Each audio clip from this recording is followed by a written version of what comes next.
எதிர்காலத்தில் பெரிய திரையில் வந்து சாதிக்க போகிற எதிரில் அமர்ந்துட்டுருக்கிற டெக்னீஷியன்ஸு, நடிகர் எல்லாத்துக்கும் அட்வான்ஸாக என்னுடைய வாழ்த்துக்கள் தெரிவிச்சுக்கிறேன். அதுக்கப்புறம் எங்கூட படங்களை செலக்ட் பண்ணுறதுக்காக அவங்களையும் ஜட்ஜாக அரவிந்தராஜ், பாண்டியராஜ் வச்சுருந்தாங்க. ஒரு சிறப்பான சேவையை செஞ்சுருக்காங்க. அவங்களுக்கும் என்னுடைய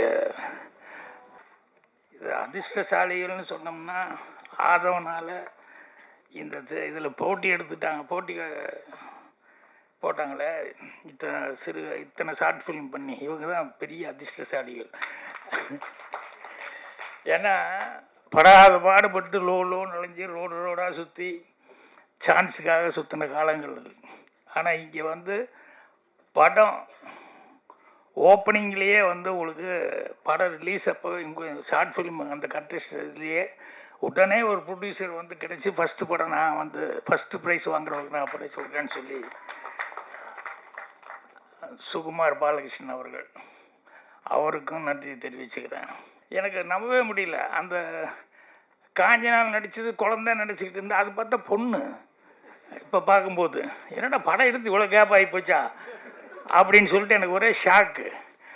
அதே மாதிரி அந்த பையன் இவர் தளபதி, சின்ன தளபதினு சொன்னார். அவன் சின்ன குழந்த மாதிரி இருந்தான். அவனை பார்த்தா அவனும் வந்து படுத்து நான் ஹீரோ ரெடி அப்படிங்கிற மாதிரியே. இதில் நிறைய பேர் நிறையா படங்களில் பார்த்தீங்கன்னா யாருமே இவங்கெல்லாம் நடிக்க கூட்டு வந்த ஆளுங்கிற மாதிரி தெரியல. அந்த அளவுக்கு வந்து ஒவ்வொருத்தரும் வந்து இந்த ஒவ்வொரு படத்தை எடுத்தவங்களும் வந்து அதுக்கு தகுந்த ஆட்களை வந்து போட்டிருக்காங்க. இதில் வந்து இந்த பரிசு கிடைக்காதவங்களுக்கு வந்து முதல்ல வந்து அவங்க தான் நான் வந்து அவங்கள தான் பாராட்டணும். என்னென்னா நீங்கள் முயற்சி பண்ணியிருக்கீங்க. முயற்சியே பண்ணாமட்டேன். எங்கள் வாத்தியார் எனக்கு அடிக்கடி சொல்லுவார்.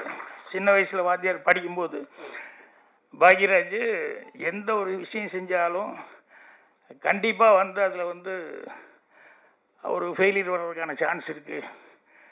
ஆனால் நீ அட்டம்ப்டே பண்ணனா கன்ஃபார்ம்டு ஃபெயிலியரு அப்படின்னு சொல்லிட்டு. ஸோ எனக்கு படம் பார்க்கும்போது திருப்தியாக இருந்தது. என்னென்ன சேனலில் எப்படியெல்லாம் பண்ணணும் அப்படின்னு சொல்லிட்டு எல்லாருமே முயற்சி பண்ணியிருக்காங்க அப்படின்ட்டு. ஸோ எல்லாத்துக்கும் எங்களுடைய மனமார்ந்த வாழ்த்துக்கள். மீண்டும் மாதவனுக்கு இவ்வளோ தூரம் எல்லாத்துக்கும் ஒரு வாய்ப்பு உண்டாக்கி கொடுத்ததுக்காக என்னுடைய நன்றியை வந்து தெரிவிச்சுக்கிறேன். நன்றி, வணக்கம்.